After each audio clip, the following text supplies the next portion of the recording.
A los 13 años aprendí a la mala que quienes deberían protegerte a veces son quienes más te dañan. La historia que les compartiré hoy es la mía, un relato de tristeza y depresión, pero sobre todo, de superación. Hola, mis queridos amigos y amigas. Soy Dolores María, aunque todos me conocen como Abuela Lolita. Tengo 73 años y nací en Ecatepec, Estado de México, en 1952. Hoy les revelaré algo que he guardado en mi corazón por más de 60 años, un secreto que jamás compartí, ni siquiera con mis hijos. Por eso si me están viendo ahora, les pido que le den un me gusta a este vídeo y se suscriban al canal, porque su apoyo me da la fuerza para hablar de algo que incluso después de tanto tiempo sigue doliendo como si fuera ayer. Mi historia comienza en 1965 cuando yo tenía 13 años. Éramos una familia humilde y vivíamos en una modesta casa de 3 habitaciones en Ecatepec. Mi padre, don Gerardo, se ganaba la vida como chofer de camión, transportando mercancías y realizando fletes a lo largo y ancho del Estado de México. Esta labor lo mantenía fuera de casa durante varios días, e incluso, a veces, semanas completas. Mi madre, doña Concepción, trabajaba en casa como costurera y lavandera, aceptando encargos de las señoras de la ciudad para lavar y planchar su ropa. Nuestra casa siempre estaba llena de tendederos, con sábanas y prendas ondeando suavemente con la brisa. Yo era la cuarta hija y la única mujer, después de mis 3 hermanos varones, Antonio, de 19 años, José, de 17, y Roberto, cuya edad no recuerdo. Para mi padre, tener una hija después de 3 hijos era considerado una bendición divina, por eso, me llamaba cariñosamente Princesita. Siempre guardaba dulces en el bolsillo de su camisa, para dármelos cuando regresaba de sus largos viajes. Me cargaba en sus brazos hasta que cumplí 11 años, a pesar de que ya era una niña grande. Cuando él estaba en casa sentía que era la persona más segura del mundo, pero lamentablemente, la presencia de mi padre se hacía cada vez más escasa, ya que sus viajes se prolongaban y los fletes lo llevaban a lugares más lejanos.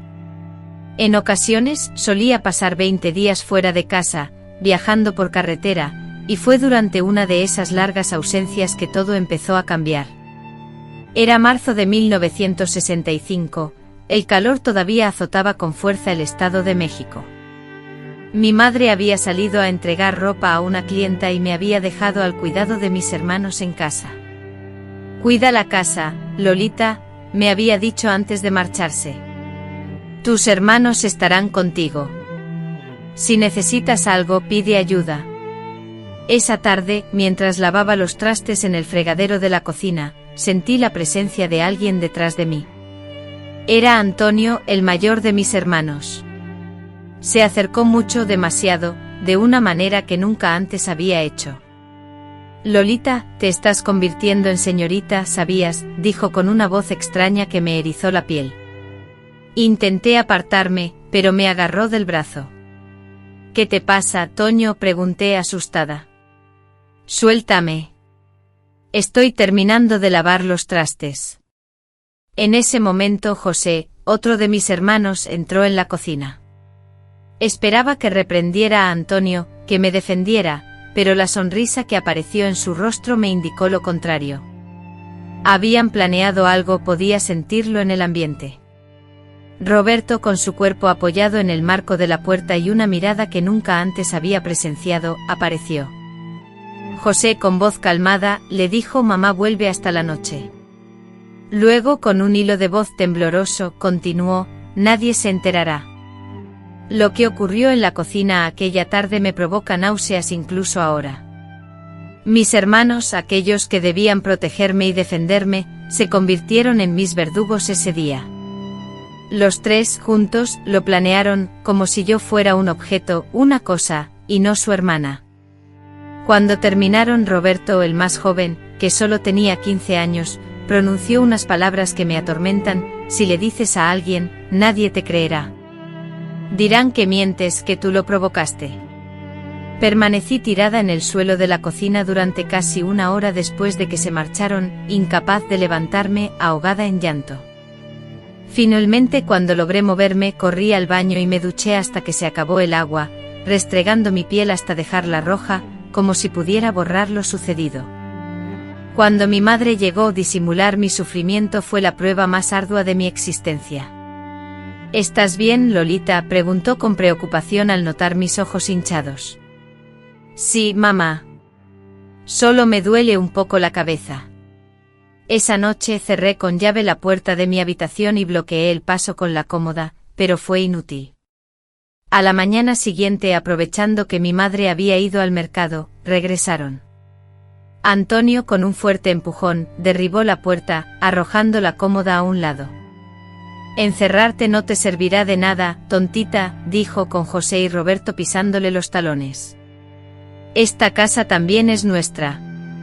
Y así se inició mi infierno personal. Cada vez que mi madre se ausentaba, cada vez que mi padre no estaba, era una condena. Se turnaban, uno vigilando la entrada mientras los otros. No puedo terminar la frase. Los abusos se intensificaron, volviéndose más violentos. Sabían a la perfección cuándo podían atacar. Conocían los horarios y la rutina de mi madre mejor que ella misma. Los martes y jueves mi padre les avisaba a todos que iba a llevar ropa para donar y luego se quedaba conversando animadamente con las vecinas al caer la tarde. Los sábados sabían que iba al mercado, un viaje que se prolongaba por al menos 2 horas. También sabían que mi padre, conductor de camiones, solo regresaría a casa después de pasar muchos días viajando por carretera. Fue entonces cuando todo empezó a cambiar para mí. De ser una niña alegre y comunicativa, me convertí en una sombra, retraída y silenciosa. Dejé de comer adecuadamente, adelgacé notablemente y comencé a lucir ojeras profundas. En la escuela, mis calificaciones, que siempre habían sido excelentes, comenzaron a bajar drásticamente y faltaba a clases con frecuencia. Un día mi maestra, preocupada, me preguntó: ¿qué te está pasando, Lolita? Siempre has sido tan buena alumna. En ese momento anhelaba contarle la verdad, pero las palabras de Roberto, llenas de amenaza, resonaban constantemente en mi cabeza: nadie te creerá. Y yo misma, atormentada por la duda, comenzaba a cuestionar lo que estaba sucediendo. Había hecho algo para provocarlo, era mi culpa, me torturaba con esas preguntas día tras día. En casa, empecé a cambiar mi forma de vestir. Vestía prendas amplias y poco atractivas, buscando desaparecer, ser imperceptible. Me corté el cabello muy corto y dejé de sonreír con la intención de pasar desapercibida. Hacía lo posible por no ser el centro de atención, pero todo resultaba en vano, la situación solo se tornaba más difícil. Un día, después de un ataque particularmente brutal, José me sujetó con fuerza de los brazos mientras Antonio se aproximaba a mi rostro. Me amenazaron con contarle a mi padre, a su regreso, que yo había incitado lo sucedido, que también provocaba a los chicos de la escuela y que era una inútil. Me cuestionaron a quién creería mi padre, a sus 3 hijos varones o a la hija que actuaba de forma extraña. Su manipulación era despiadada y premeditada, sabían perfectamente qué decir para silenciarme y hacerme sentir culpable. Incluso comenzaron a inventar historias para mi madre, afirmando que me habían visto conversando con muchachos mayores en la esquina. Lolita se está volviendo coqueta, mamá, solía decir Antonio en la mesa durante la cena, añadiendo: el otro día la vi platicando con un muchacho que ya trabaja. Mi madre me observaba con desconfianza y preocupación, preguntándome si era verdad lo que se decía. No, mamá, juro que no estoy mintiendo, insistía José, corroborado por la declaración de nosotros la vimos. Con el tiempo esta situación minó mi vínculo con mi madre, quien empezó a desconfiar de mí y a vigilarme, pero no de la forma que yo necesitaba. Vigilaba para detectar si yo daba motivos a los muchachos, si me comportaba de manera inapropiada. La única esperanza que me mantenía en pie era la idea del regreso de mi padre. Con él en casa sabía que ellos no se atreverían a acercarse, ya que mi padre siempre fue mi protector, mi héroe. Sin embargo, cómo contarle la verdad, cómo lograr que me creyera, los meses pasaban y mi cuerpo, agotado, comenzó a mostrar señales de alarma, sangrados fuera de mi periodo, dolores que me hacían perder el conocimiento, y fiebres inexplicables. Una noche, tras un ataque particularmente brutal de los 3, empecé a sangrar abundantemente. No era menstruación, era algo mucho más grave. Experimenté un dolor agudo e intenso, tan insoportable que perdí el conocimiento y caí desplomada en el baño. Al despertar, me encontré tendida en el frío suelo, rodeada de charcos de sangre, completamente exhausta y sin la capacidad física de pedir ayuda. Fue Roberto quien me descubrió en ese estado, y pude distinguir el terror en sus ojos. «José Antonio, vengan acá», gritó con urgencia. «Creo que esta vez nos pasamos». Me levantaron y me llevaron a la cama, mientras limpiaban el baño y me cambiaban la ropa. La ansiedad y el pánico eran palpables. «Si alguien descubre esto, estamos acabados», susurró Antonio. «Diremos que se cayó por las escaleras traseras».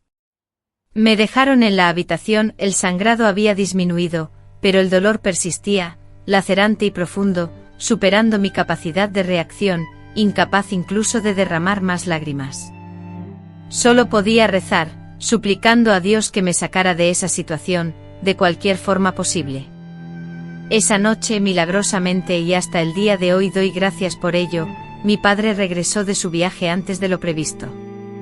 Su llegada estaba programada para el día siguiente, pero logró finalizar sus compromisos laborales antes. Aún recuerdo vívidamente el momento en que entró en mi habitación a oscuras, para darme el habitual beso de buenas noches, gesto que siempre realizaba al volver de sus viajes. Al sentir la anomalía, mi padre encendió la luz de la habitación. «Lolita, hija, despierta», me dijo sacudiéndome con delicadeza. Su mano, temblorosa, tocó la sábana empapada en sangre. «Dios mío, ¿qué ha pasado aquí, Concepción? Ven acá», gritó, presa del pánico.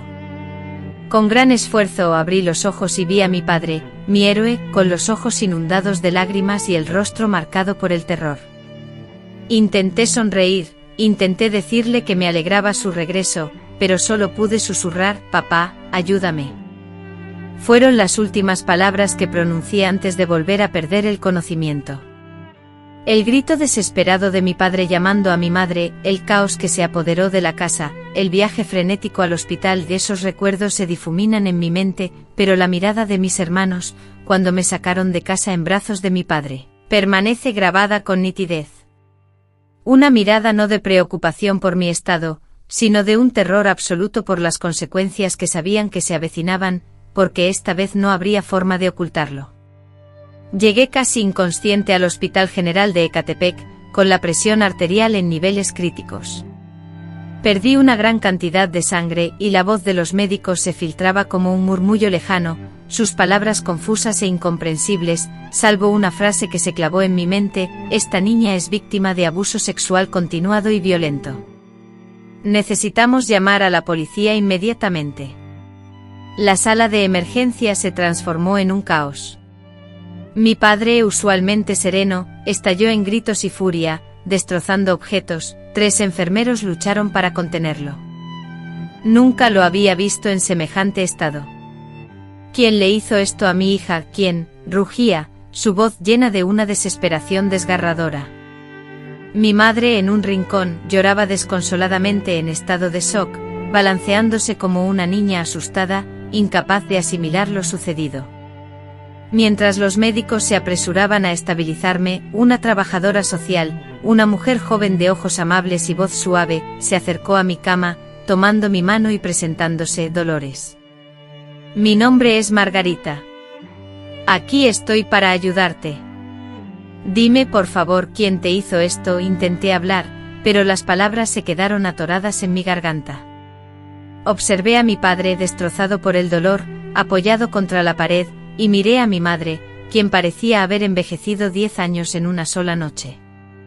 ¿Cómo podía decir la verdad y arruinar completamente a mi familia? Fue una pandilla de chicos que regresaban de la escuela, susurré, y la mentira brotó casi sin que la pensara. «No los conozco. Eran de fuera». Esa fue mi primera mentira, y sería la primera de muchas que diría en los meses siguientes.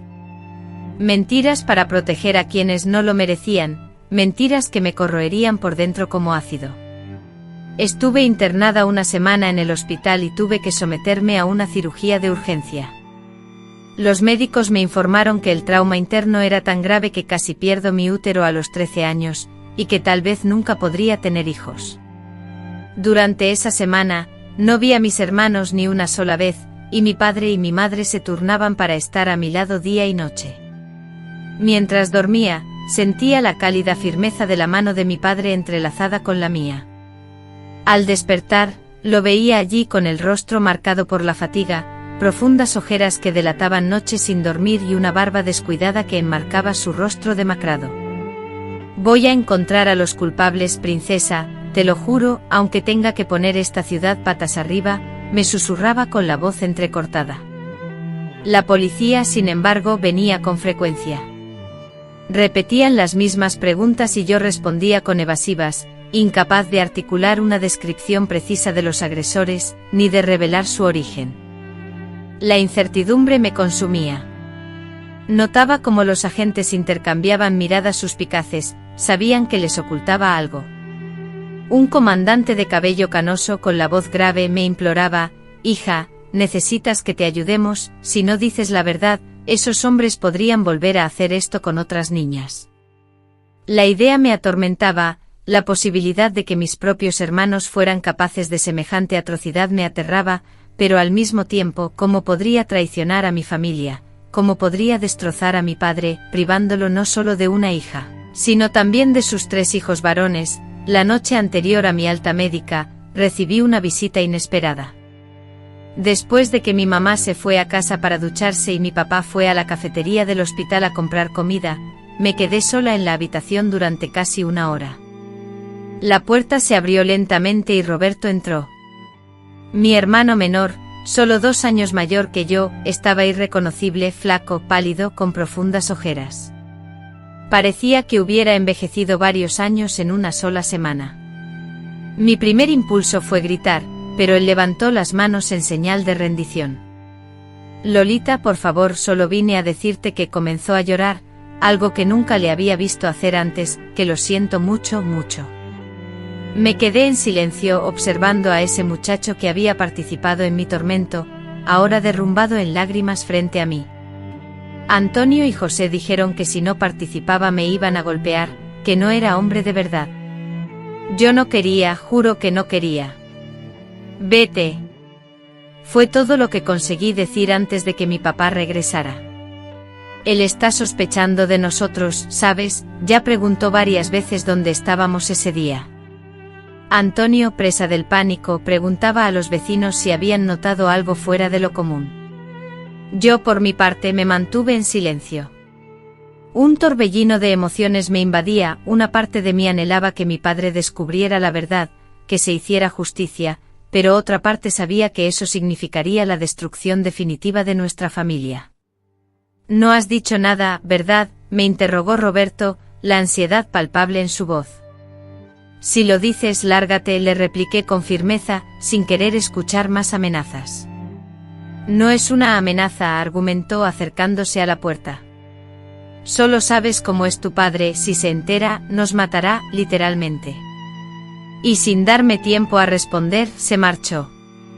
Me quedé mirando la puerta cerrada, las lágrimas resbalando por mis mejillas, porque la cruda realidad era que Roberto tenía razón.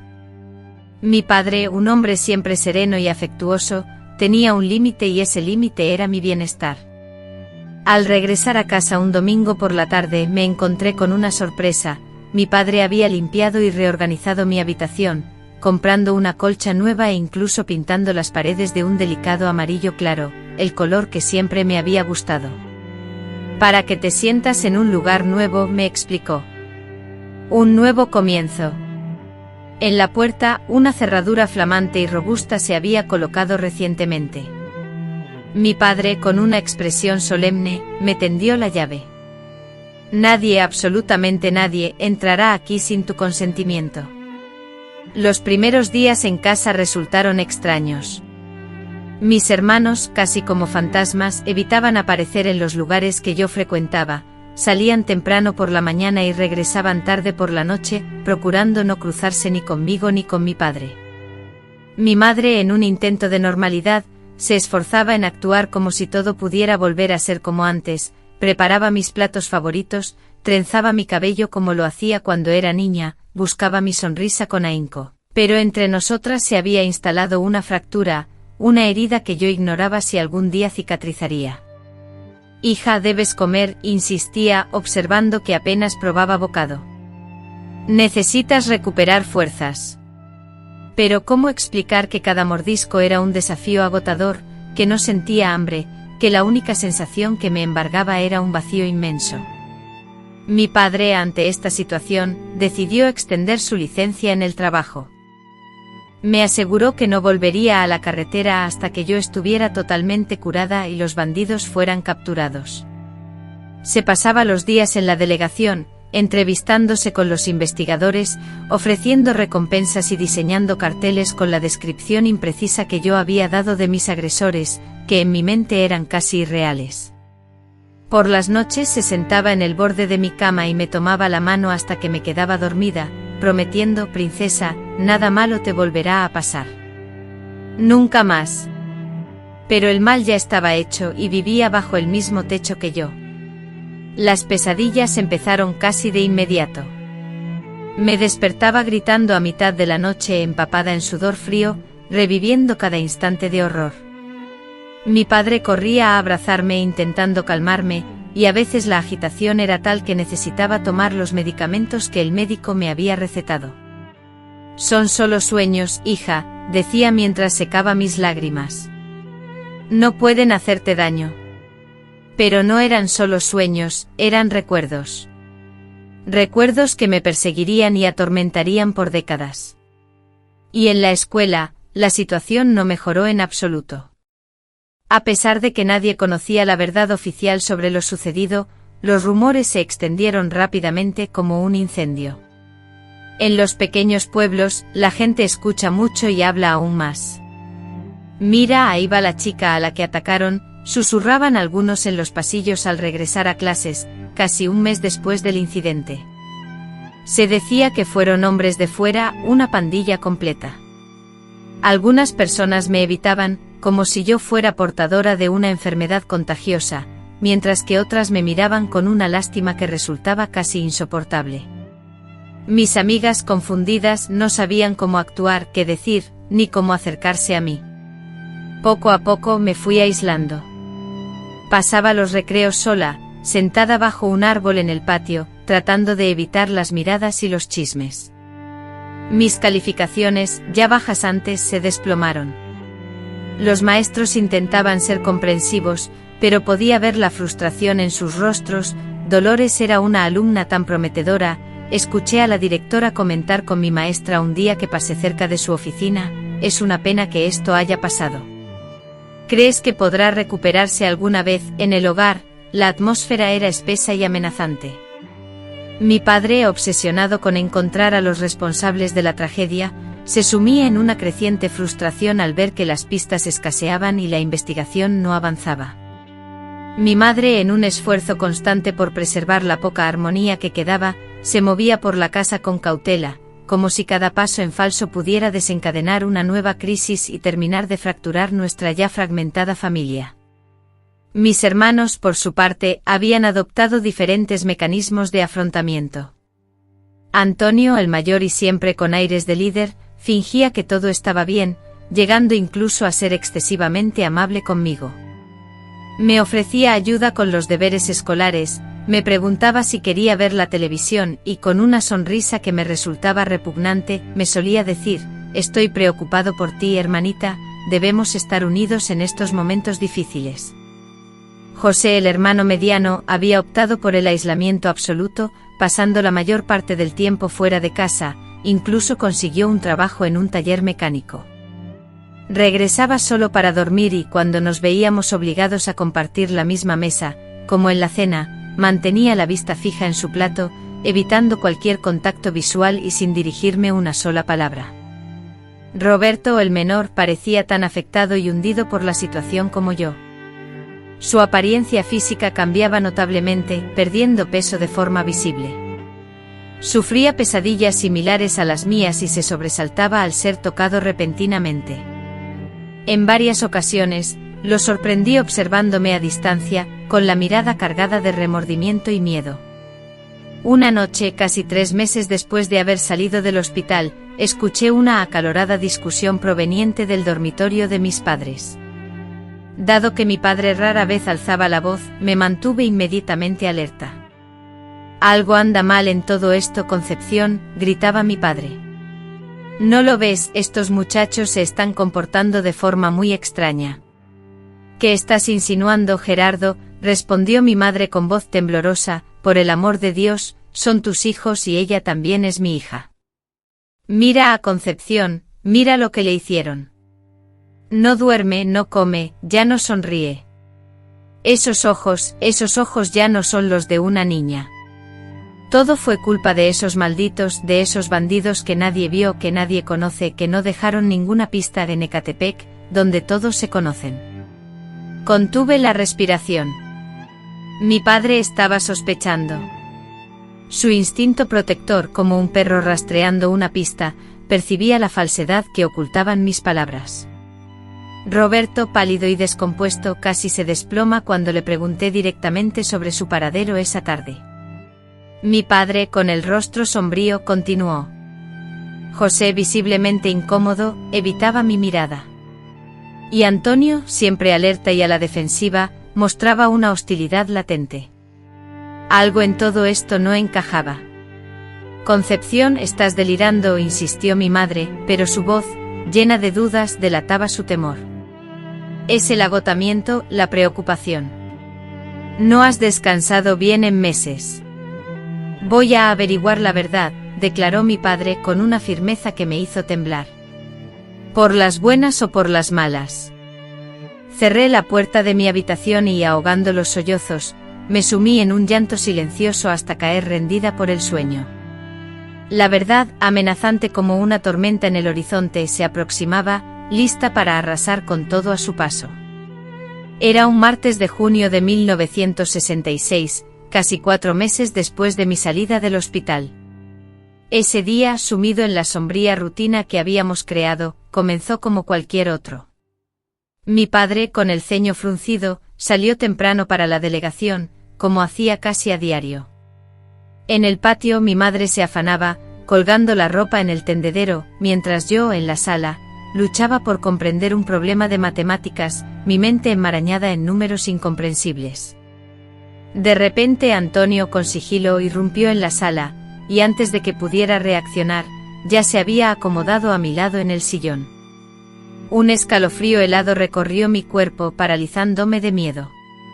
Con una voz que fingía amabilidad, una máscara que había adoptado recientemente, dijo: «Lolita, debemos hablar. Esto no puede seguir así». Instintivamente me puse en pie, lista para huir, pero su mano aferró mi brazo. «Tranquila, no te haré daño», afirmó, aunque su agarre desmentía sus palabras. «Solo quiero que entiendas algo, papá sospecha de nosotros». Ayer interrogó a Roberto, y el chico estuvo a punto de revelarlo todo. «Si eso ocurre, nuestra familia se hundirá». «¿Es eso lo que deseas?». Lo miré fijamente a los ojos, esos ojos que una vez reflejaron el cariño fraternal y que ahora revelaban la monstruosidad, y hallé en mi interior una fuerza desconocida. «Suéltame el brazo ahora», le espeté con rabia contenida. «Nunca más te atrevas a tocarme», exclamé, y su rostro mostró sorpresa ante mi reacción. Lentamente soltó mi brazo. «No lo entiendes, ¿verdad? Si revelas la verdad, papá nos matará, literalmente. ¿Quieres vivir con eso en tu conciencia? Ustedes no pensaron en mi vida cuando hicieron lo que hicieron», le respondí, las lágrimas resbalando por mis mejillas. «¿Por qué debería preocuparme por la tuya ahora?», me desafió Antonio, la rabia encendiendo sus mejillas. Se irguió, su altura intimidante sobre mí. «¿Vas a mantener esa boca cerrada?», amenazó acercándose de nuevo. Oh, no pudo terminar la frase, la puerta de la sala se abrió de golpe, estrellándose contra la pared. Mi padre apareció en el umbral, sosteniendo una carpeta de documentos, su rostro pálido como la cera. «Aléjate de mi hija», dijo con una voz que no reconocí, profunda, controlada, pero llena de una furia que nunca antes había visto.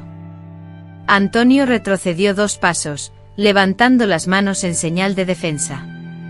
«Papá, no es lo que estás pensando», balbuceó. Mi padre arrojó la carpeta sobre la mesa de centro. Los papeles, con el membrete del hospital, estaban desparramados por el suelo. Acababa de llegar del hospital cuando mi padre, con su voz controlada y llena de una tristeza terrible, me habló. Había ido a buscar las copias de los exámenes médicos de Dolores para enviárselas a un especialista en Ciudad de México. Tomó uno de los documentos del suelo, sosteniéndolo como si fuera algo peligroso. ¿Sabes qué está escrito aquí, Antonio?, preguntó. El doctor documentó con detalle las heridas de tu hermana. Detalladamente. ¿Y sabes qué más escribió? Que esas heridas eran consistentes con abusos repetidos durante un largo periodo. No fue un ataque único, como dijo Dolores. Fueron meses. Mi padre se volteó hacia mí, con lágrimas resbalando por sus mejillas. ¿Por qué mentiste, hija? ¿Por qué protegiste a quien te hizo esto? Abrí la boca para responder, pero las palabras se negaron a salir, ahogadas en mi garganta por meses de miedo y vergüenza. Papá, ya está confundida, intentó decir Antonio, pero mi padre lo interrumpió, gritando, cállate. Finalmente, perdiendo completamente la calma, mi padre soltó un rugido. Escuché el final de su conversación. Vas a mantener esa boca cerrada, sentenció. ¿Qué es lo que Antonio necesita mantener en secreto? ¿Qué? En ese instante la puerta de la cocina se abrió, y José entró. Se detuvo en seco al percatarse de la escena en la sala, como un animal acorralado por la mira de una escopeta. «Qué bueno que llegaste, José», dijo mi padre, con una sonrisa que no alcanzaba sus ojos. «Justo quería hablar contigo también». José dirigió su mirada hacia mí, luego hacia Antonio, y después hacia los papeles desparramados en el suelo, comprendiendo al instante la gravedad de la situación. «Papá, yo puedo explicar», comenzó a decir. Pero mi padre levantó la mano, interrumpiéndolo. «Ve a llamar a tu madre», ordenó mi padre, «y después busca a Roberto. Quiero a todos reunidos en esta sala en 5 minutos». José, vacilando visiblemente, pareció considerar la posibilidad de escapar, pero algo en la mirada de mi padre lo obligó a obedecer. Salió apresuradamente hacia el patio, gritando el nombre de mi madre. Mi padre se acercó a mí, tomando mis manos entre las suyas. «Dolores, hija mía, necesito que seas valiente ahora. Debes decirme la verdad, absolutamente toda la verdad, por más dura que sea». Observé a Antonio, quien me devolvía la mirada con un odio que podía sentir en el aire. Desplacé mi vista hacia la puerta por donde José se había marchado. Mi mente se dirigió hacia Roberto, imaginándolo acurrucado en algún rincón de la casa, escondiéndose de sus propios miedos. «Fueron ellos, papá», susurré con la voz apenas audible. «Mis hermanos», las palabras salieron como un hilo de voz. Mi padre cerró los ojos por un instante, como si un golpe físico lo hubiera impactado.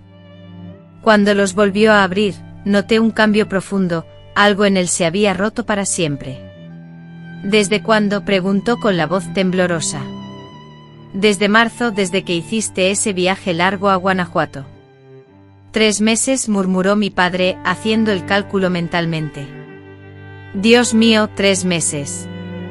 Mi madre irrumpió en la sala, su rostro mostrando preocupación. José la seguía, pálido como un espectro.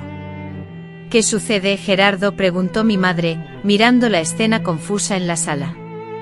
Mi padre, ignorando su pregunta, preguntó: «¿Dónde está Roberto?».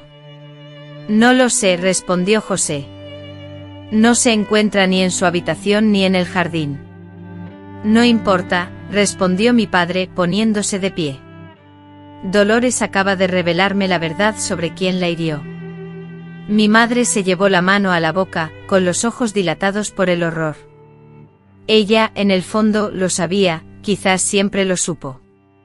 No es cierto, protestó Antonio, esforzándose por mantener la compostura. Está confundida, traumatizada, se lo está inventando. Es la verdad. Sí, afirmé con una firmeza que desconocía poseer. Ustedes tres, desde marzo, cada vez que mamá se ausentaba. Mi madre se desplomó de rodillas en el suelo, sollozando. José se apoyó en la pared, como si sus piernas hubieran perdido la fuerza.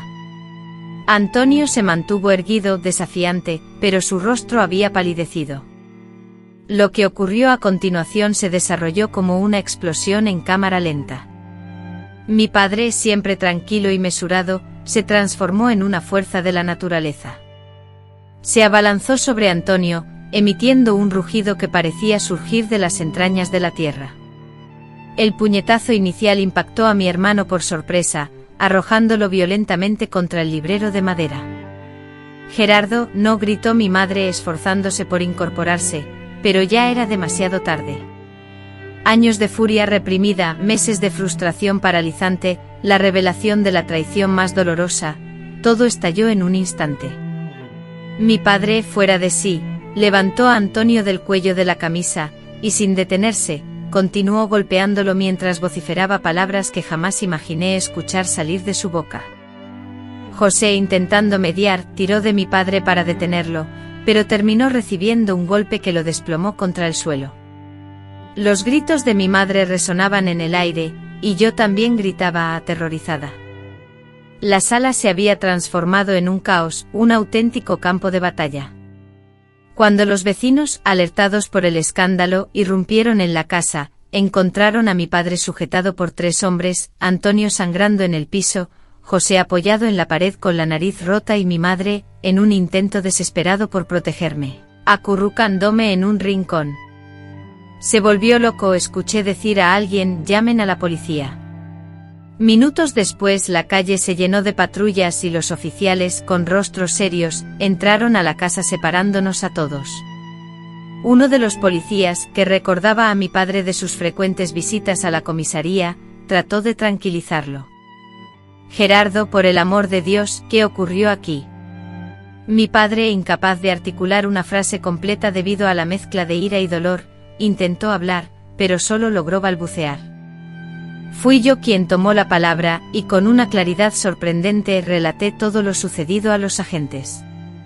Describí cada detalle, cada acto de abuso, cada amenaza que habíamos sufrido. Era como si una barrera se hubiera roto dentro de mí, liberando la verdad sin freno. Los policías, escuchando atentamente, mostraron rostros cada vez más serios a medida que avanzaba mi relato. Al finalizar, uno de ellos se dirigió a Antonio y José, ¿quedan arrestados? Roberto, un oficial más joven, preguntó, él también estaba involucrado. Con lágrimas en los ojos, asentí. Pero lo obligaron. Lo amenazaron con golpearlo si no participaba. En ese instante, como si mis palabras lo hubieran invocado, Roberto apareció en la entrada de la sala. Había estado escuchando todo, escondido en algún lugar cercano. Con el rostro surcado por lágrimas y los ojos enrojecidos, la voz de Roberto se quebró al admitir, es verdad, yo también fui parte de esto y merezco ser arrestado.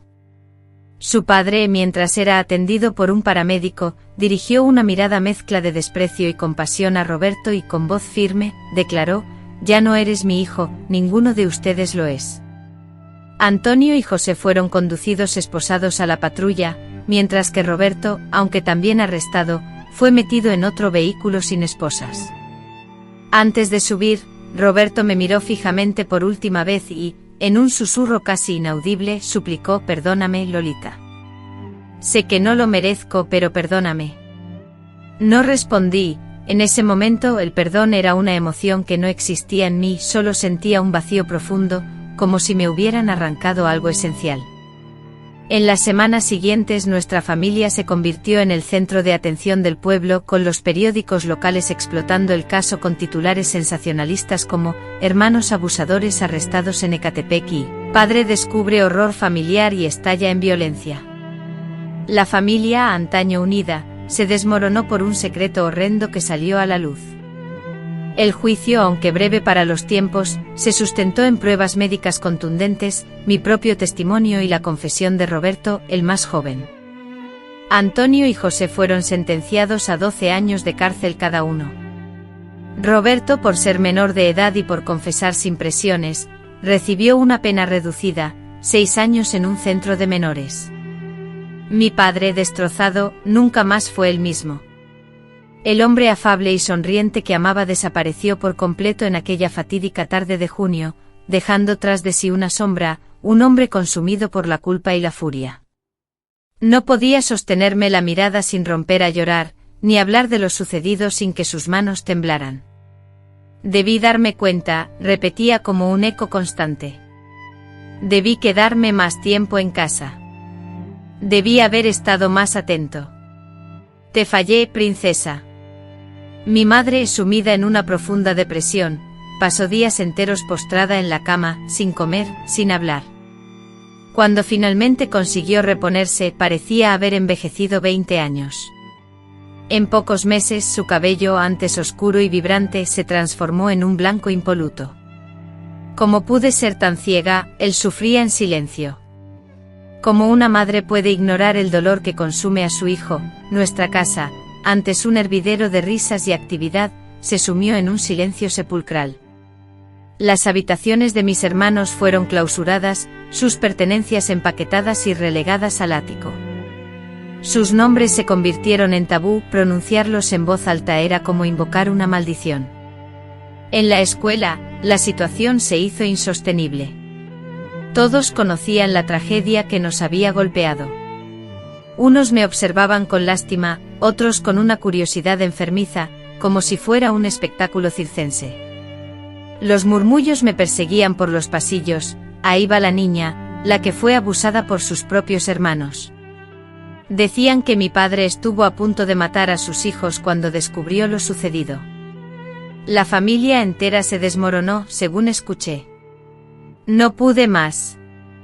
Tras 2 semanas intentando soportar esas miradas y chismes hirientes, supliqué a mis padres que me cambiaran de escuela, pero mi padre tenía otros planes. Esa noche, en medio de una cena marcada por el silencio, mi padre anunció: «Nos vamos de aquí». No había futuro para nosotros en Ecatepec, solo el peso de recuerdos dolorosos. En agosto de 1966, después de que mi padre solicitara una transferencia en la empresa de transportes, abandonamos Ecatepec y nos dirigimos a Guanajuato capital, un viaje de casi 400 kilómetros. Buscábamos un lugar donde nadie nos conociera, donde no fuéramos identificados con el terrible evento que nos había marcado. Dejamos atrás la casa familiar, los muebles, las fotografías, casi todo lo que nos conectaba con nuestro pasado. Empezamos una nueva vida desde cero en un pequeño departamento del centro histórico de Guanajuato, muy cerca del Teatro Juárez. Sin embargo, como dolorosamente descubrí con el tiempo, la distancia física no borraba las cicatrices emocionales, algunas cosas, como cadenas invisibles, te acompañan siempre. Los primeros meses en Guanajuato fueron como vivir en una burbuja, protegidos del mundo exterior. Tras vivir siempre en la extensa y llana ciudad de Ecatepec, me encontré repentinamente inmersa en callejones inclinados, flanqueados por casas de arquitectura colonial, y una densa niebla que se apoderaba del ambiente en las mañanas frías. Sentía que habíamos viajado a otro tiempo, a un universo distinto. En agosto de 1966, justo después de haber cumplido 14 años, iniciamos una nueva etapa. Mi padre consiguió un empleo estable en la oficina de la empresa de transportes, sin tener que ausentarse por viajes, lo que significaba que por primera vez en mi vida, estaría con nosotros diariamente. Mi madre, por su parte, halló un empleo modesto en una panadería cercana, elaborando pan dulce. Aunque era un trabajo menos remunerado que su labor previa como costurera, le permitía mantenerse ocupada y alejar los pensamientos tristes. Me matricularon en el Colegio de las Madres del Sagrado Corazón, una escuela católica, donde mi pasado y mi historia eran desconocidos. Para todos, yo era simplemente la nueva alumna, algo reservada y melancólica, pero solo una adolescente más que se adaptaba a una nueva realidad. Tenemos la oportunidad de un nuevo comienzo, mi princesa, me decía mi padre mientras paseábamos los fines de semana por las calles adoquinadas. Aquí en este lugar, nadie nos conocía, nadie tenía idea de lo que habíamos vivido. Pero yo sí lo sabía, mi cuerpo lo recordaba, mi mente lo guardaba. Las cicatrices, algunas evidentes, otras ocultas a la vista de los demás, seguían ahí. El cambio de ciudad no logró silenciar las pesadillas. Casi todas las noches me despertaba sobresaltada, gritando, empapada en sudor frío, sintiendo el roce fantasmal de manos que no estaban. Mi padre, como siempre, corría a mi habitación, me abrazaba con fuerza hasta que dejaba de temblar. A veces se quedaba toda la noche silencioso, sentado en una silla junto a mi cama. Va a pasar, hija, prometía, acariciando mi cabello con ternura. Con el tiempo esto va a pasar. Pero el tiempo no sanaba. De hecho, las pesadillas se volvían más complejas, más reales. En ocasiones soñaba que mis hermanos, fugados de la prisión, me encontraban en Guanajuato.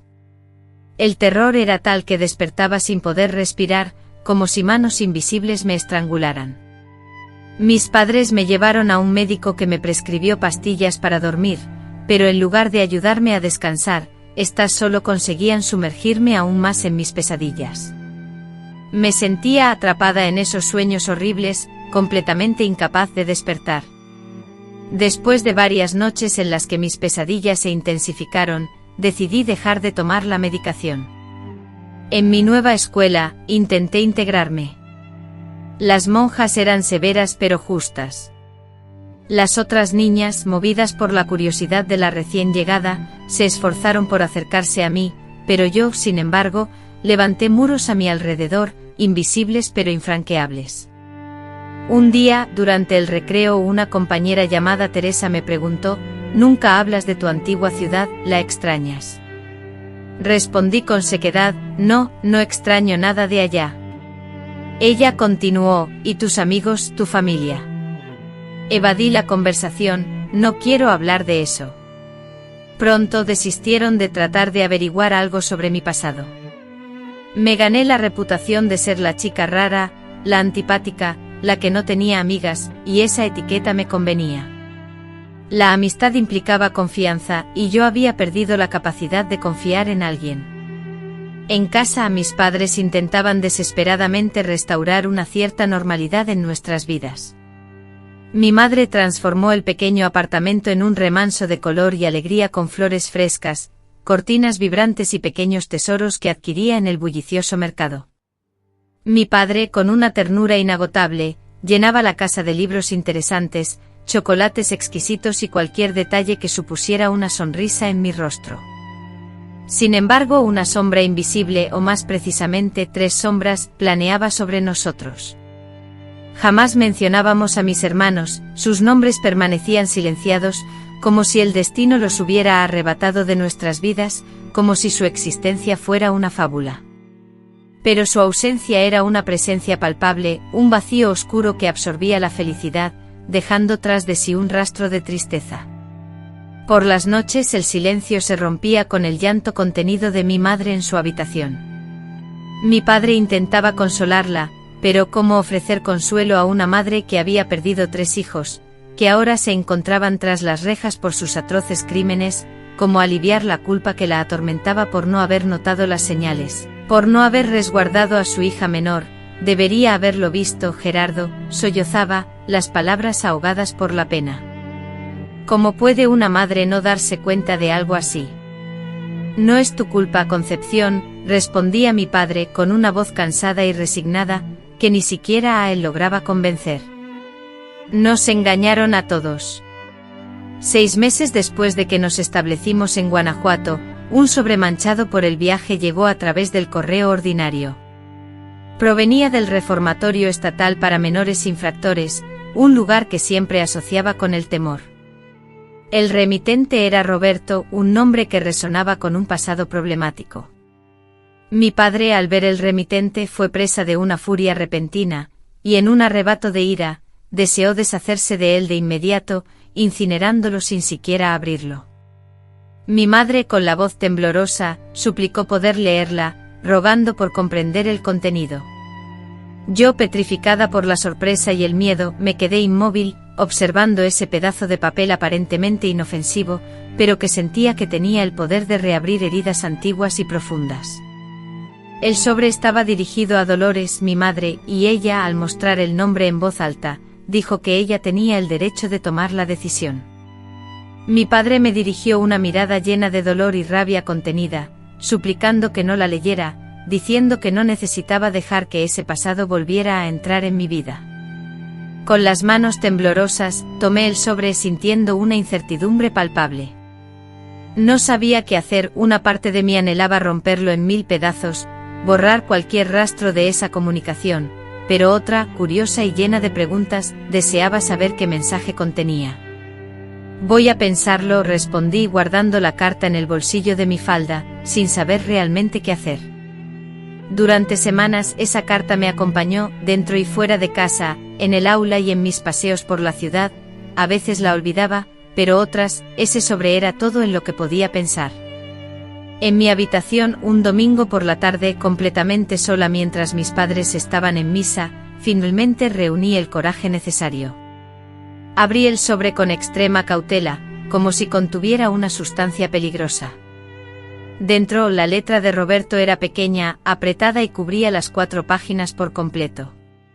Con el corazón latiendo con fuerza, comencé a leer. Querida Lolita, no sé cómo empezar, quizás diciéndote que no espero tu perdón. Sé que no lo merezco.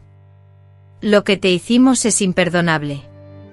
Me despierto cada día aquí, en este lugar, atormentado por la misma pregunta, ¿cómo pude hacerle algo tan horrible a mi propia hermana? No voy a buscar excusas ni a culpar únicamente a Antonio y José. Es cierto que me presionaron y amenazaron, pero yo tenía la opción de negarme.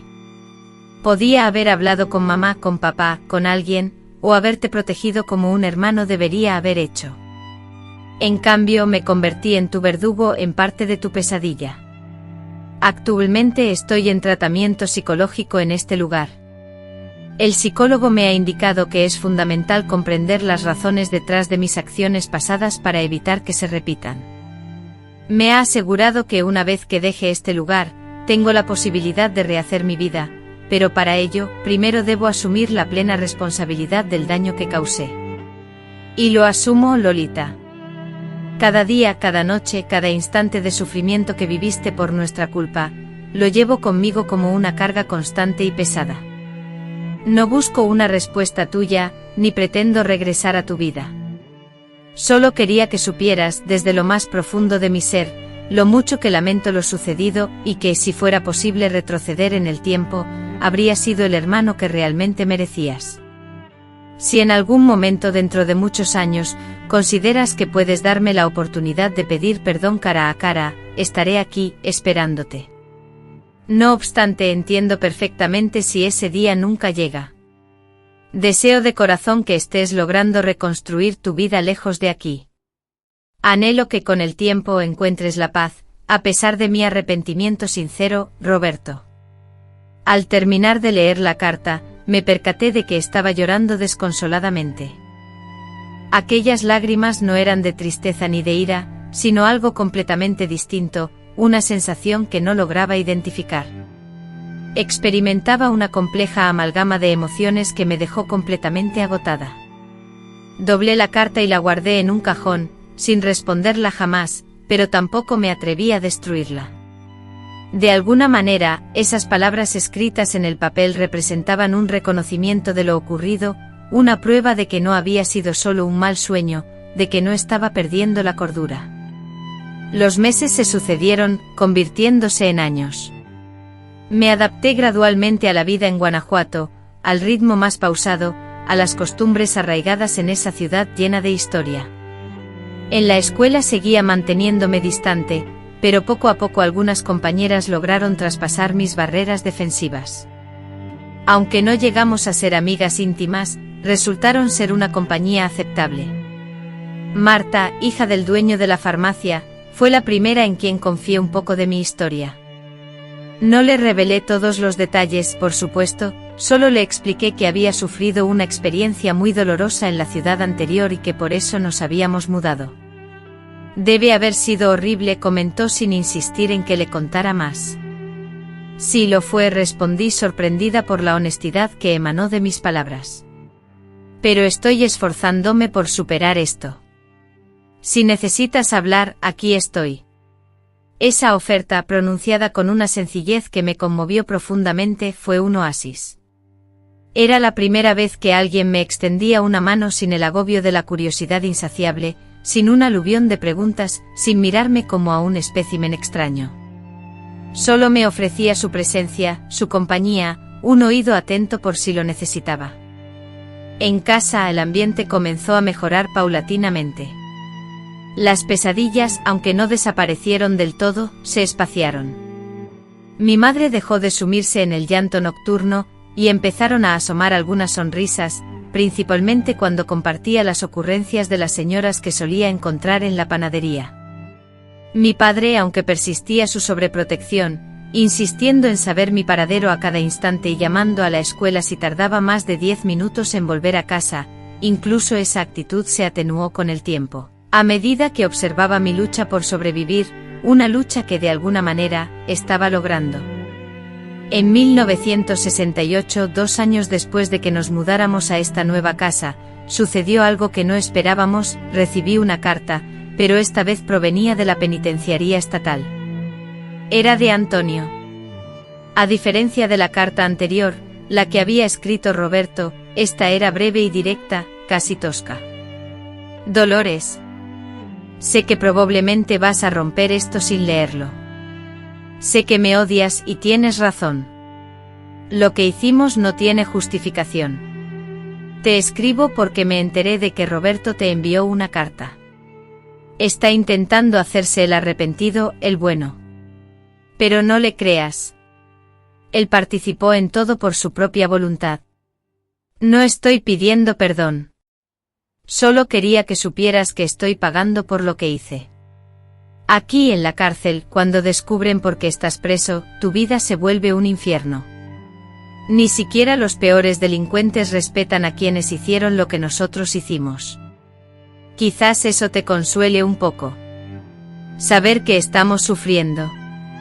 Espero que sí, Antonio. Al recibirla, a diferencia de la primera, rompí esta carta en pedazos y la arrojé a la basura. No le mencioné nada a mis padres. No quería reabrir esa herida ni quería volver a ver la expresión de dolor en sus rostros. Las palabras de Antonio resonaron en mi mente durante días, no por sentir remordimiento o compasión hacia él, sino porque validaron una sospecha latente. Roberto no era simplemente una víctima de las circunstancias, sino que, como Antonio había afirmado, había tomado la decisión de involucrarse. Semanas después, una tercera carta, esta vez de José, llegó a mis manos. Sin siquiera abrirla, la arrojé directamente al fuego, observando cómo el papel se consumía entre las llamas, anhelando que mis recuerdos pudieran desvanecerse con la misma facilidad. En 1970, al cumplir 18 años, una difícil encrucijada se presentó ante mí. Roberto, tras cumplir su condena, sería puesto en libertad. Desconocía nuestra ubicación actual, pero sabía que si se lo proponía, podría descubrirla. La mera idea de un encuentro, incluso fortuito, me aterrorizaba. ¿Tenemos que mudarnos otra vez?, pregunté a mis padres durante una cena, con la angustia reflejada en mi voz. ¿Y si viene a buscarnos? Mi padre, ajeno al contenido de las cartas, se sorprendió ante mi repentina preocupación. Él no sabe dónde estamos, princesa, y aunque lo supiera, jamás permitiría que se te acercara. Pero ustedes no estarán conmigo todo el tiempo, argumenté con preocupación. ¿Qué pasará si me lo encuentro en la calle, o si, por desgracia, coincide que está en la escuela? Mi mamá, que había permanecido en un silencio inusual, finalmente intervino. Quizás, hija, ha llegado el momento de encarar esos miedos. No podemos seguir huyendo de esta situación para siempre. Me quedé estupefacta ante sus palabras. Mi madre, quien había sucumbido a la depresión tras descubrir lo sucedido, ahora hablaba de enfrentar la realidad, de no esconderse. ¿Qué quieres decir, mamá?, le pregunté confundida. Ella respondió con calma: quiero decir que la vida debe continuar. Roberto ya cumplió su sentencia. Tú estás creciendo, pronto irás a la universidad. No podemos permitir que el miedo nos paralice para siempre. Mi papá, sorprendido, la miró con incredulidad, como si hubiera perdido la cordura. ¿Estás defendiendo a ese monstruo?, preguntó con enojo. Mi mamá con firmeza respondió que jamás justificaría lo que hicieron, pero añadió que Roberto era el menor, influenciado por los demás. Tal vez, musitó ella. Tal vez que, interrumpió mi papá, elevando la voz. Quizás deberíamos invitarlo a cenar y actuar como si nada hubiera pasado. Gerardo, no me estás entendiendo y lo sabes perfectamente, replicó mi mamá, consternada. Siento que esta vida llena de odio y miedo no nos está llevando a ninguna parte. Míranos, aparentando ser una familia normal, pero no lo somos. Estamos anclados en ese día, atrapados para siempre en aquella habitación. Fue la primera vez que presencié una discusión seria entre mis padres desde que se supo lo de los abusos. Fue como si una represa se rompiera, liberando años de emociones contenidas. Perderías a tu hijo, sollozó mi madre, ahora presa del llanto.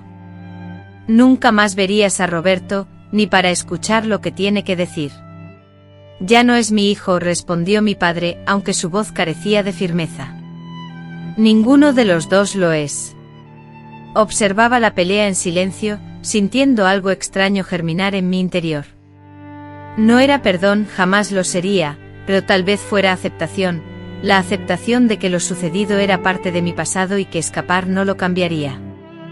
No quiero ver a Roberto, dije finalmente, interrumpiendo su discusión.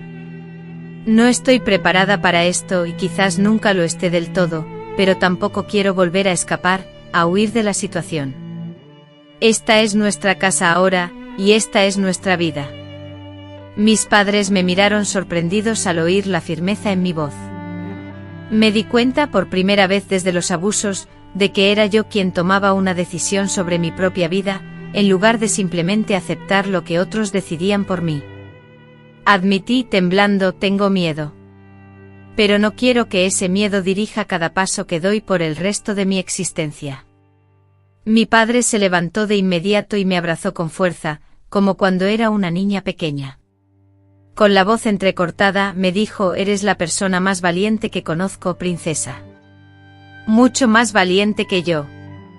Esa noche significó un punto de inflexión en nuestra familia. No fue una curación milagrosa. Las cicatrices emocionales seguían presentes. Las pesadillas aún me acechaban de vez en cuando. Los recuerdos dolorosos continuaban emergiendo inesperadamente, pero algo había cambiado fundamentalmente en mi interior. Por primera vez desde que todo sucedió, sentí que podría tener un futuro que no estuviera completamente dominado por mi pasado.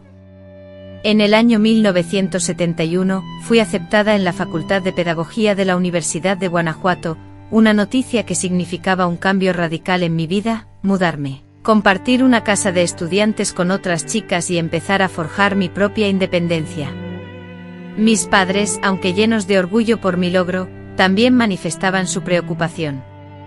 ¿Estás segura de que estás preparada, hija?, me preguntó mi madre mientras me ayudaba a empacar mis pertenencias. La ciudad, con su tamaño y sus posibles peligros, era un factor de incertidumbre. Sí, mamá, estoy lista, respondí sorprendida incluso por la firmeza de mi voz. No podía permitir que el miedo me paralizara y me impidiera vivir plenamente.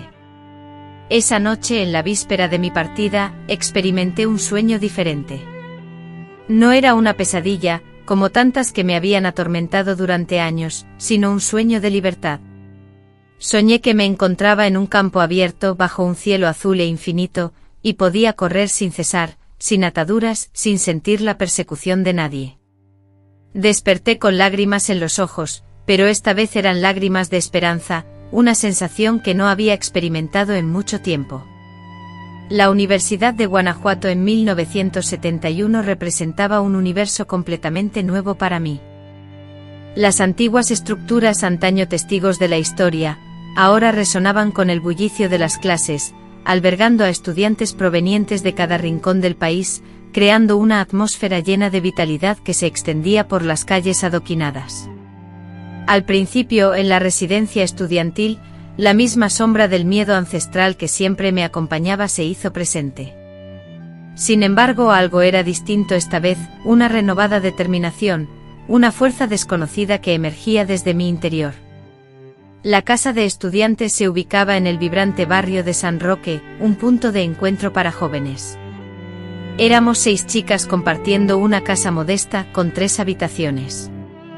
Mis compañeras, con sus risas contagiosas y sus planes ambiciosos, eran un contraste total con mi silencio, con mis heridas invisibles que nadie allí entendía.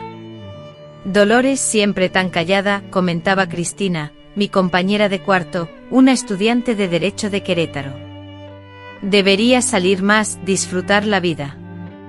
Poco a poco comencé a abrirme, no sobre mi pasado, que permanecía sellado con llave, sino sobre mis preferencias, mis ideas y mis aspiraciones. Me di cuenta de que la música me cautivaba, particularmente la voz inconfundible de José José, quien reinaba en las listas de éxitos en ese momento, y que poseía una aptitud innata para el dibujo. Además, sentía una profunda conexión con los niños pequeños. Un día, después de verme ayudar al hijo de la vecina con sus deberes escolares, Cristina me aseguró: vas a ser una maestra extraordinaria. Tienes paciencia, eres afectuosa, y eso es precisamente lo que los niños necesitan. La Facultad de Pedagogía expandió mis horizontes de formas que nunca hubiera anticipado. Allí profundicé en el desarrollo infantil, la psicología y las metodologías de enseñanza. Cada clase era una revelación, una puerta a un mundo nuevo donde podía influir positivamente en la vida de otros niños. Un día mi profesora de psicología educativa explicó: las experiencias traumáticas en la infancia pueden dejar huellas profundas en el desarrollo emocional. Y continuó: sin embargo, con el apoyo adecuado, la resiliencia humana es asombrosa. Esas palabras resonaron profundamente en mí: la resiliencia, esa capacidad de recuperarse, de adaptarse y crecer a pesar de las adversidades. Sin que me percatara, eso era en lo que me estaba enfocando día tras día. Semanalmente mis padres me llamaban preocupados, haciéndome saber cuánto me extrañaban.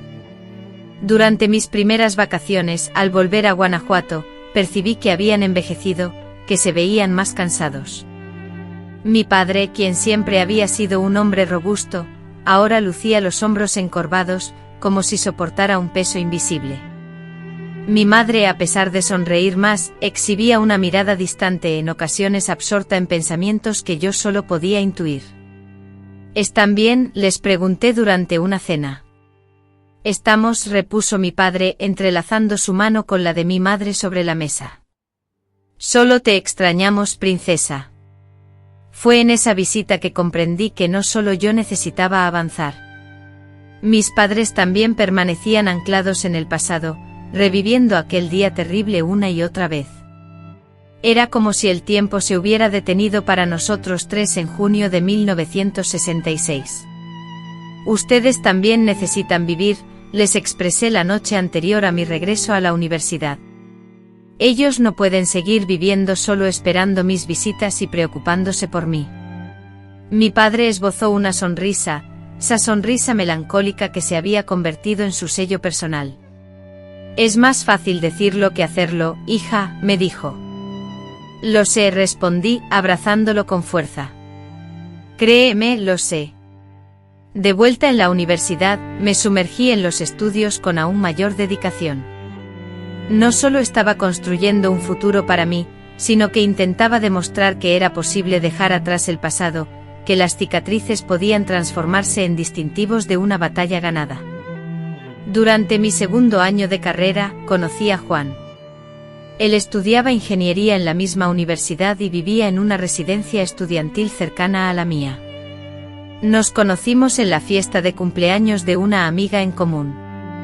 Me ofreció un vaso de agua de Jamaica, comentó sobre la música que estaba sonando y pasamos horas conversando de todo y de nada. Juan era diferente a los demás chicos que habían intentado acercarse a mí. No era insistente ni intentaba impresionarme. Su sola presencia irradiaba una serenidad y una amabilidad innatas que me transmitían una sensación de seguridad inexplicable. Al finalizar la fiesta, me preguntó: ¿te puedo llamar algún día? Vacilé. En ese momento, las relaciones sentimentales no estaban en mis planes.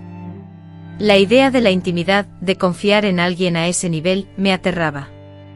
Solo para platicar, aclaró notando mi indecisión, sin ninguna presión. Asentí sintiendo una mezcla de temor y una emoción novedosa que no lograba identificar. Juan llamó 3 días después y luego la semana siguiente y también la otra. Nuestras conversaciones eran simples, versaban sobre libros, películas, clases, nuestros proyectos futuros.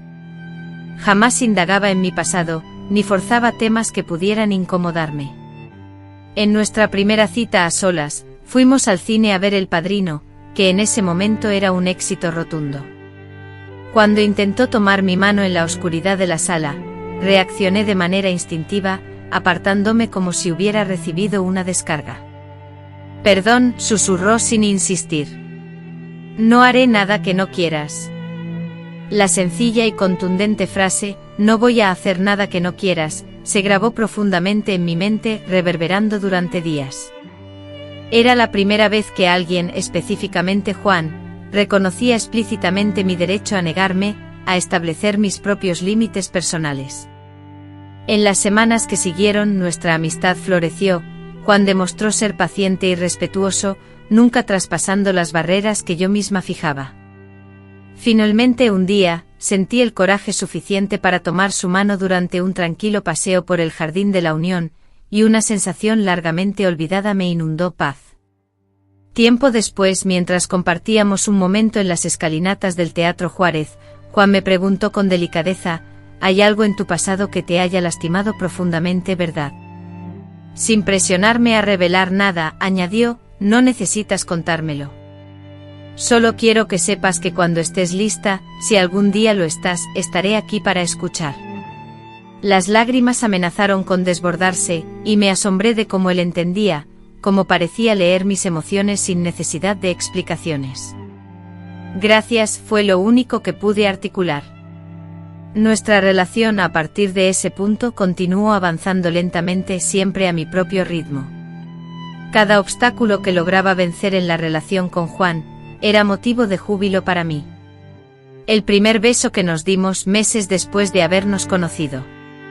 La primera vez que le hablé, aunque fuera brevemente, sobre mi familia y mi pasado. La ocasión en que lo presenté formalmente a mis padres, durante una visita que hicieron a la universidad donde yo estudiaba. Mi padre, siempre precavido y protector, lo observó con una mirada llena de desconfianza. Mi madre, con su intuición femenina, captó de inmediato la especialidad de Juan. «Tiene buenos ojos», me comentó después, cuando nos quedamos a solas, «ojos de alguien que te respeta».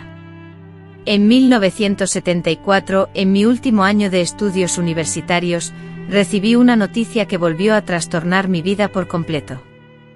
Antonio y José, 2 personas de mi pasado, habían sido puestos en libertad condicional, gracias a su buen comportamiento tras haber cumplido poco más de la mitad de sus condenas.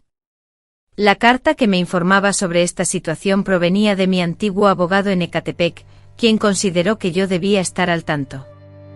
En la carta me aseguraba que desconocían mi paradero actual y que además, se les había prohibido intentar contactarme. A pesar de estas garantías, el temor y la angustia regresaron a mí con toda su intensidad. Si aquellos a quienes arrestaron decidieran buscarme y desquitarse, no podría conciliar el sueño durante días. Las pesadillas regresaron, y comencé a percibir amenazas en cada oscuridad. Juan se percató de mi angustia, pero no me forzó a hablar. Se limitó a ofrecerme su apoyo silencioso, respetando mi silencio. Fue entonces cuando tomé una decisión que cambiaría mi vida para siempre. Estaba agotada de huir, de permitir que el miedo dominara mi vida. Si realmente deseaba avanzar, debía confrontar mis miedos de una vez por todas. Necesito contarte algo, le dije a Juan una noche mientras estábamos en su pequeño apartamento que había alquilado después de graduarse, sobre mi pasado, sobre las razones de mi comportamiento. Tomó mi mano, sus ojos reflejaban comprensión. Solo si quieres, si te causa dolor. No tiene que ser hoy. No tiene que ser nunca si es demasiado difícil. Pero yo necesitaba hacerlo. Y por primera vez le relaté toda la historia. Desde el primer día en la cocina de mi casa en Ecatepec, recordando mi infancia y adolescencia, hasta el momento en que descubrí la verdadera identidad de mi padre, seguido por el arresto de mis hermanos y la posterior huida precipitada hacia Guanajuato. Las palabras fluyeron incesantemente. Hablé sin control como si un torrente de recuerdos y emociones, contenido por años, finalmente hubiera roto la represa. Juan, sentado a mi lado, escuchó en completo silencio, entrelazando sus manos con las mías, mientras lágrimas silenciosas surcaban su rostro. Al finalizar mi relato, exhausta tanto física como emocionalmente, me abrazó con una ternura tan profunda que las lágrimas volvieron a brotar de mis ojos. Eres la persona más fuerte que he conocido, me dijo con simpleza, y te amo. Nada de lo que me has contado cambia eso, absolutamente nada. Esa noche, marcada por la vulnerabilidad y la aceptación, significó el verdadero comienzo de mi proceso de sanación. Compartir mi historia, mi secreto más oscuro, y ser aceptada y amada a pesar de ello, o tal vez incluso más por eso, fue una experiencia liberadora que superó cualquier expectativa. En las semanas siguientes, con el constante apoyo de Juan, tomé la difícil decisión de confrontar a mis hermanos, aunque no cara a cara, ya que aún no me sentía preparada para ello.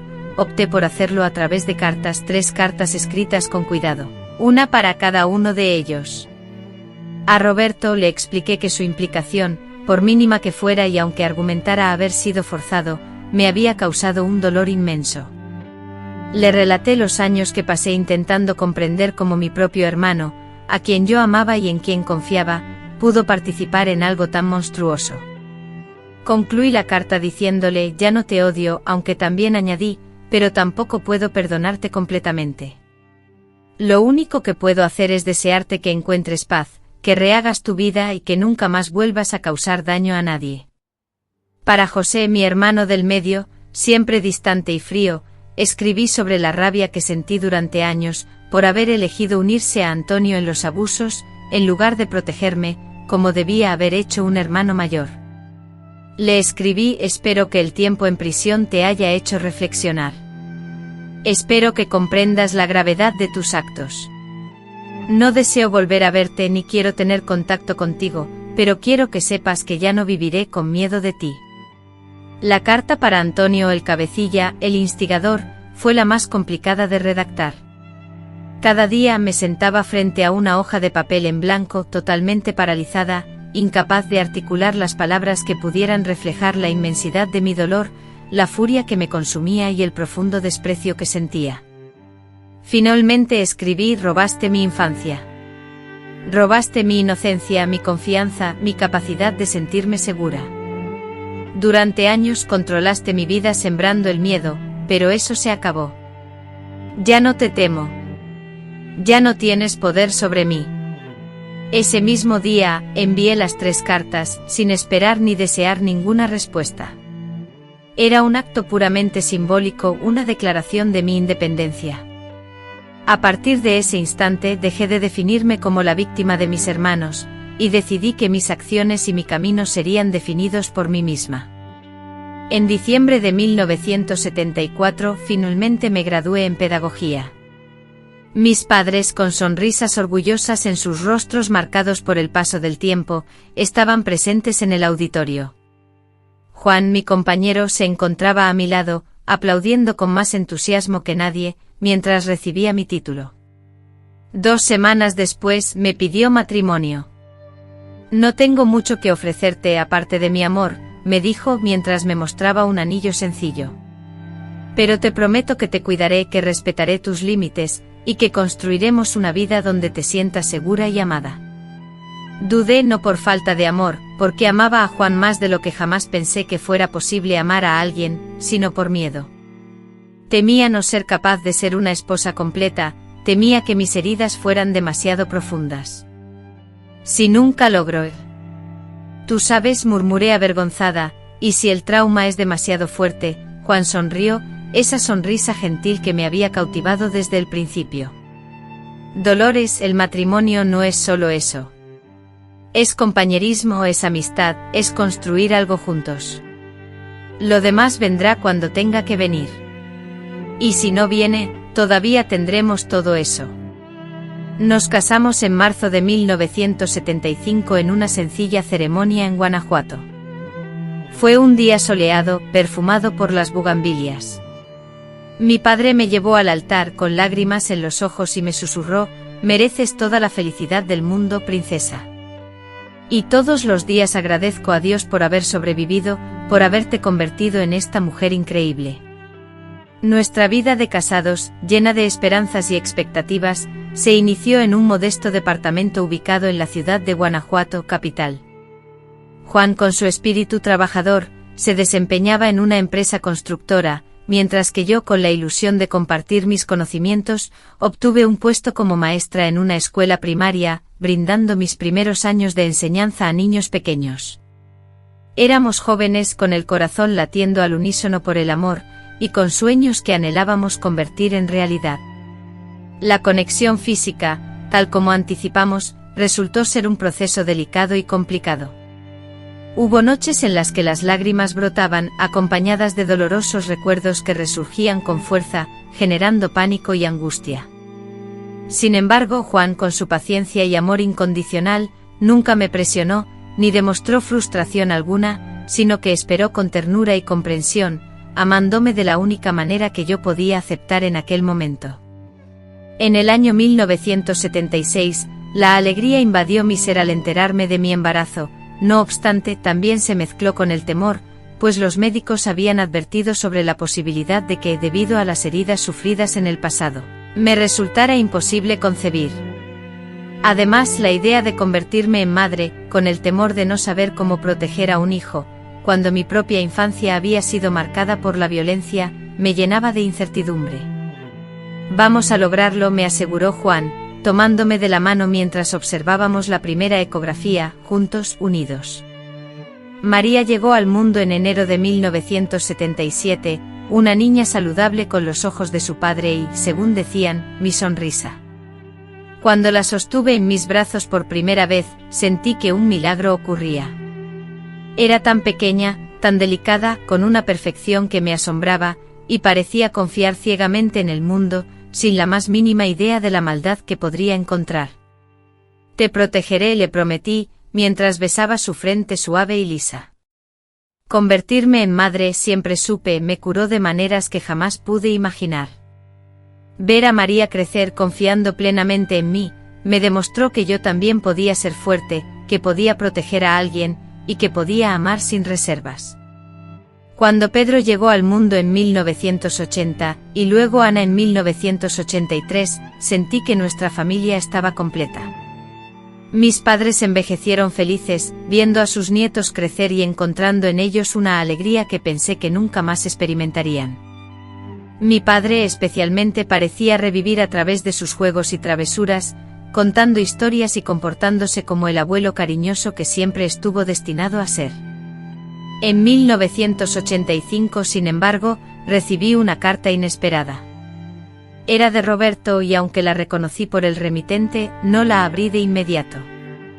La dejé sobre la mesa de la cocina durante días, insegura sobre qué hacer. Un domingo soleado y apacible mientras los niños correteaban alegres por el jardín y Juan, absorto en la lectura del periódico, disfrutaba de la calma, reuní el coraje para escribirte, querida Dolores. Recibí tu carta hace ya varios años, y comprendí perfectamente tu postura y el dolor que te causé. Nunca esperé una respuesta, y tampoco la espero ahora. Solo quería que supieras que tus palabras, aunque duras, incluso implacables, cambiaron el rumbo de mi vida de manera definitiva. Me hicieron ver con una claridad dolorosa la magnitud del daño que te había causado. En los años transcurridos he reconstruido mi existencia paso a paso, completé mis estudios, conseguí un trabajo estable y digno, y conocí a una mujer maravillosa que, a pesar de conocer mi pasado y mis errores, me ha aceptado con amor y comprensión. Asisto a terapia de manera regular, y dedico parte de mi tiempo como voluntario en una institución que brinda apoyo y ayuda a niños que han sufrido abusos.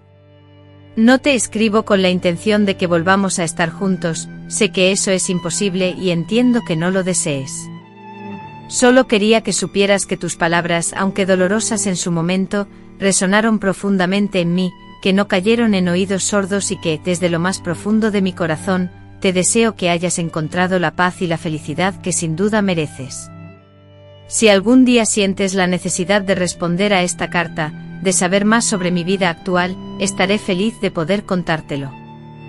Pero entiendo perfectamente si deseas que esta sea nuestra última conversación.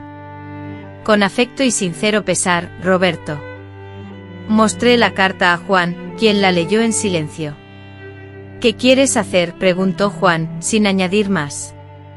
Reflexioné durante un largo periodo. La niña lastimada dentro de mí anhelaba romper la carta, ignorar la existencia de Roberto, pero la mujer en la que me había convertido maestra, esposa, madre lograba ver más allá de la ira. Finalmente decidí que respondería, no para reanudar el contacto, ni para perdonar por completo, sino para demostrar que había sobrevivido, que había construido una vida plena a pesar de lo sucedido. Mi respuesta fue concisa, limitándome a proporcionar información esencial sobre mi vida actual, mi matrimonio, mis hijos y mi carrera como maestra. No incluí fotografías ni mi dirección, solo una descripción sencilla de la persona en la que me había convertido. Me alegra que hayas encontrado un camino de redención, escribí al final. Era lo máximo que podía expresar en ese momento. Nunca tuve noticias de Antonio ni de José. Con el tiempo, a través de una amiga de Ecatepec, me enteré de que Antonio había fallecido en 1990, víctima de una riña en una cantina, y que José se había trasladado a la zona norte del país, perdiendo todo contacto con nosotros. Roberto, en cambio, me respondió una vez agradeciendo mi carta y compartiendo la noticia de su matrimonio y la inminente llegada de su primer hijo. En aquella ocasión decidí no responder y él, respetando mi silencio, no insistió. La vida, implacable, continuó su rumbo. Mis hijos crecieron sanos y seguros, ajenos a los fantasmas de mi pasado. En 1992, mi padre, con la tranquilidad de saber que yo estaba bien, falleció en paz. Mi madre, profundamente afectada por su ausencia, le siguió 2 años después, partiendo mientras dormía, como si no pudiera soportar la idea de vivir sin él. Juan y yo juntos fuimos testigos del crecimiento de nuestros hijos, de sus graduaciones, matrimonios y la llegada de nuestros nietos. Nuestro amor, que había nacido con tanta cautela, se fortaleció y transformó en algo profundo y resistente. Él siempre fue ese hombre paciente que respetaba mis espacios y me hacía sentir segura. Fue en el año 2010, ya abuela de 4 nietos, cuando tomé una decisión que jamás pensé que llegaría a tomar. Le escribí a Roberto solicitando una reunión, motivada no por un deseo hacia él, sino por mi necesidad personal de cerrar ese capítulo de mi vida. Acordamos encontrarnos en un café del centro histórico de Guanajuato. Al verlo me sorprendió su apariencia. El cabello canoso, las arrugas marcadas en su rostro y los lentes para leer lo transformaron completamente. Ya no era el joven que había participado en un episodio doloroso de mi adolescencia. Durante casi 2 horas conversamos sobre nuestras vidas actuales, mencionamos a nuestros hijos y compartimos arrepentimientos. Nunca dejé de lamentarlo, confesó Roberto con la mirada fija en el suelo. Ni un solo día. Lo sabía y me sorprendí al darme cuenta de que no sentía rabia, sino una tristeza lejana. No fue un encuentro de reconciliación, no hubo abrazos ni promesas de mantener el contacto. Fue un encuentro para poner punto final a la historia, para pasar página. Al despedirnos me preguntó, Lograste ser feliz, Dolores, a pesar de todo. Pensé en Juan, en nuestros hijos, en nuestros nietos, en la vida que habíamos construido juntos. Sí, respondí con sinceridad, muy feliz. Y la victoria más grande, sin duda, fue no haber dejado que esos meses de sufrimiento y terror marcaran por completo mi vida. En lugar de eso opté por la vida, por el amor y la felicidad, a pesar de las profundas cicatrices emocionales. Hoy, con 73 años, miro atrás y veo un camino lleno de dificultades, un camino que, sin embargo, valió la pena transitar. Soy abuela de 7 nietos maravillosos, una maestra jubilada que tuvo el privilegio de educar y guiar a cientos de niños, y una mujer que aprendió que las heridas más profundas, las que parecen imposibles de curar, pueden sanar con el tiempo y el cuidado adecuado. A todos ustedes, mis seres queridos, que me han escuchado hasta el final, les doy las gracias por permitirme compartir mi historia. Si hoy me atrevo a hablar después de tantos años de silencio, es porque creo firmemente que mi experiencia puede servir de consuelo y esperanza a alguien que esté viviendo una situación similar. Quiero que sepan que sí, hay esperanza, que hay un camino más allá del dolor. Si en este momento te encuentras en tu propio valle de sombras, recuerda, eres más fuerte de lo que crees. La sanación puede ser un proceso lento y doloroso, pero es posible.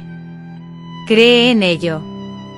Si les gustó este vídeo, por favor, no olviden dejar su me gusta, suscribirse al canal y activar la campanita para recibir notificaciones de cada nueva historia. Cuéntenme en los comentarios desde donde nos ven, cuántos hijos tienen o cualquier otra cosa que deseen compartir para participar en el sorteo de 4.000 pesos al final de este mes. Estas historias están hechas para inspirarlos y darles ánimo en los momentos difíciles. Un abrazo lleno de cariño de la abuela Lolita, y hasta el próximo vídeo.